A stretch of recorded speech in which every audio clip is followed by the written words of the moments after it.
mu myaka ibihumbi ishize kwiga indimi byahindutse kimwe mu bigize ubuzima bwacu bwa buri munsi. Gusa mu bisekuru byatubanjirije bigaga indimi kugira ngo babashe kumvikana n'abo babanaga mu buzima bwa buri munsi. Gusa ubu siko bimeze.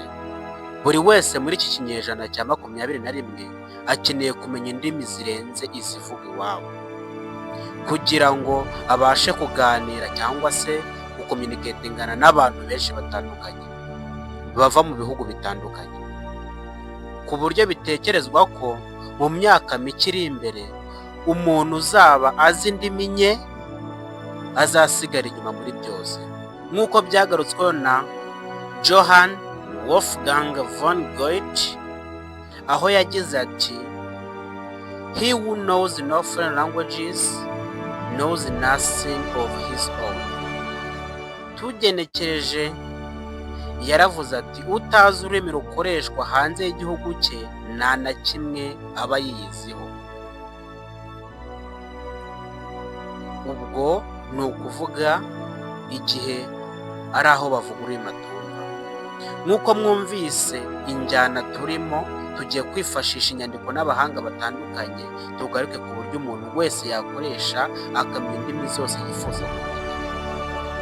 Ni DJ P Global Hub, mwumva nk'ibisanzwe ni abagaragu b'ibyegeranyo mugezwaho, ni abagaragu b'amakuru mugezwaho. Murakaza neza mu isi y'ubutazi, murakaza neza mu muryango mugari w'abemeye kubagana inyandiko. Tubahaye ikaze. Nibyo tugiye kugaruka ku myigire y'indimi. Nk'uko bigaragara buri wese isi iri gutera imbere, abantu bari kwiyongera ku gipimo cyo hejuru. Nk'uko byagaragajwe na OMS, abatuye isi bariyongera ku gipimo kiri hejuru cyane. Mu myaka 3 gusa, ubwo ndavuga kuva 2011 kugera 2014, hiyongereyeho miliyoni 200. Kandi nanone umushakashatsi Professor Paul Enrich wo muri Stanford yemeza ko mu myaka 45 iri imbere abatuye isi baziyongeraho miliyari 2.5. Bivuze iki? Isi iri kurushaho kuba umudugudu koko. Ahangaha indimi zirakenewe cyane, kuko uyu munsi ushobora kuba uri mu Rwanda, ejo ukisanga mu kindi gihugu, ndavuga muri Espagne, mu Bufaransa, mu Budage. Icyo gihe nugera muri ibyo bihugu ntabwo uzaceceka, hazaba icyo bita communication. Muzavugana nabo hasanze kugira ngo ubashe kubona icyo wifuza, ndetse nabo bakuboneho icyo bifuza. Nibyo wabyumvishe neza. Reka tugaruke ku bushakashatsi bwakozwe n'umunyamerika wavutse ku wa 7 Ukuboza mu 1928. Uwo nta wundi ni Noam Chomsky. Uyu yagize uruhare mu gusobanura ko abantu bavuka bafite ubushobozi bwo kwiga ururimi urwo ari rwo rwose ku isi, ibyo bita mu ndimi z'amahanga universal grammar. Uyu afite impamyabumenyi y'ikirenga mu by'imivugire, filozofi ndetse n'imitekerereze y'abantu. Nk'uko wabyumvishe, abantu bose bavukana ubushobozi bwo kuba bakwiga indimi nyinshi zigiye zitandukanye kandi bakazimenya. Kandi nanone nk'uko byavuzwe na Luca Lampareiro, uzwi nk'uwamenye indimi zirenga 11, hari imyitwarire iranga umuntu ushaka kumenya ururimi runaka. Iyo myitwarire tuyivugeho. Niba ushaka kumenya ururimi runaka, urugero nshaka kumenya Icyesipanye cyangwa se Icyongereza, hari imyitwarire cyangwa se icyo twita mu ndimi z'amahanga behaviors zigomba kundanga kugira ngo mbashe kumenya izo ndimi nifuza kumenya. Iyo myitwarire harimo nko kureba filime, gusoma ibitabo, kuganira n'abavuga urwo rurimi ushaka kumenya, ndetse hari na porogaramu za mudasobwa cyangwa se telefoni ngendanwa zashyizweho kugira ngo zijye zifasha abantu benshi bifuza kumenya indimi zigiye zitandukanye. Gusa mu nyemere tuvuge kuri zimwe muri app zifashishwa n'abatuye isi benshi muri rusange mu kumenya indimi zigiye zitandukanye. Izo app zirimo Duolingo, Babbel, Memrise na Buso zifasha kwiga indimi mu buryo bworoshye pe. Gusa uyu munsi hari app iri gutera imbere ku kigereranyo rwose twakwita ko ari cyo hejuru. Iyo nta yindi ni Duolingo. Mureke tuyivugeho. Iyi Duolingo ni imwe muri porogaramu zikunzwe cyane ku isi mu kwiga indimi, kandi ifite amateka yihariye yerekana uko yavutse n'uko yagiye itera imbere. Reka tuyagarukeho. Duolingo yashinzwe mu 2011, ishingwa na Louis von Ahn na Severin Haka muri Leta Zunze Ubumwe za Amerika.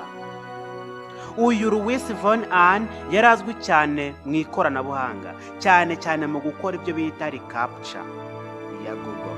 Intego yabo yari ugutanga uburyo bwo kwiga indimi ku buntu bushobora gukoreshwa n'abantu bose ku isi, cyane cyane abatabasha kwishyura amashuri yigisha indimi.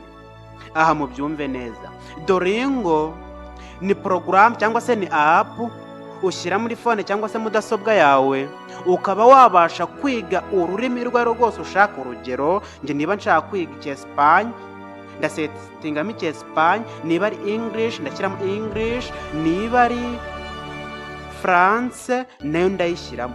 Ahangaha nzayiga rwose nta kabuza nifashishije iyi Duolingo. Iyi Duolingo nk'uko mwabyumvishe yashinzwe 2011, gusa mu 2012 porogaramu ya Duolingo yatangiye gukoreshwa ku mugaragaro, nibwo yatangiye gukoreshwa. Mu 2014 nibwo noneho batestinze imikorere yayo, aho hari ikizami cy'icyongereza basizemo gikorerwaho, babona ko kirakora neza. Iyi ni Duolingo tuvugaho. Iyi Duolingo tuvugaho yoroheye buri umwe wese. Upfa kuba ufite telefone yawe igendanwa, ukaba ufite na mudasobwa yawe, kimwe muri ibyo uyesiteramo ubundi ukabasha kwiga ururimi rwose ushaka ku isi. Iyi Duolingo yakomeje gutera imbere, aho ubu ngubu rwose nanjye aho nicaye aha nshaka kumenya Igishinwa ndakiga rwose nkakimenya nifashishije telefone yanjye. Nta shuri nishyuye, nta bya Minerva, nta by'icyo, ahubwo umwanya nahaye ikoranabuhanga, ndavuga irya telefone cyangwa se mudasobwa, rikamfasha kumenya ururimi nifuza. Iyi Duolingo yagiye igira uruhare rwinshi rutandukanye ku isi, kuko iyi Duolingo ikoreshwa n'abarenga miliyoni 500 ku isi hose. Murumva umubare w'abantu bayikoresha uko bangana, ni benshi cyane. Niba utarimo nawe wayikoresha bigakunda. Watangira ubu ukimara kumva iki cyegeranyo, birakunda rwose. Iyi Duolingo yigisha indimi zirenga 30. Nibyo Duolingo ni gutyo ikora. Yubakiye kuki? Yubakiye ku bushakashatsi bwa siyansi y'indimi n'ubwenge bw'ubukorano byo bita mu cyongereza cyangwa se mu ndimi z'amahanga AI. Ikoreshwa mu buryo bw'imikino, ku buryo wiga atarambirwa, kuko yiga asa nk'ukina. Nibyo wabyumvishe neza. Duolingo ni app westera muri telefone cyangwa se mudasobwa, ukabasha kwiga indimi zigiye zitandukanye. Kandi kwiga indimi zigiye zitandukanye bifite umumaro mwinshi cyane, kuko isi irimo iragenda iba nk'umudugudu, aho uyu munsi aho uri ejo ushobora kuba udahari. Aho wagiye bikagusaba gukora communication kugira ngo ubone ibyo wifuza. Niyo mpamvu izi ndimi ari ingenzi. Tubashimiye ko mudahwema